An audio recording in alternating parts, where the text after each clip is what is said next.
بسم اللہ الرحمن الرحیم۔ اس کہانی کا مقصد ہے یقین۔ اللہ دیکھ رہا ہے۔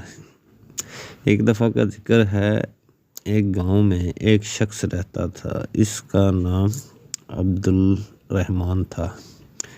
اس کے 3 بیٹے تھے۔ تینوں اپنے والد سے بہت محبت کرتے تھے۔ عبدالرحمن بھی اپنے بیٹوں سے بہت محبت کرتا تھا۔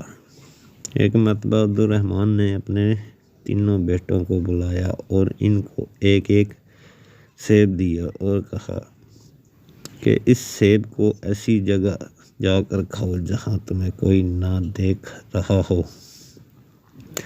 جو ایسا کرنے میں کامیاب ہو گیا میں اسے انعام دوں گا۔ تینوں بیٹے والد کو اللہ حافظ کہہ کر اور ان سے دعائیں لے کر گھر سے نکل گئے۔ اس کا اگلا باب سننے کے لیے لائک کیجیے۔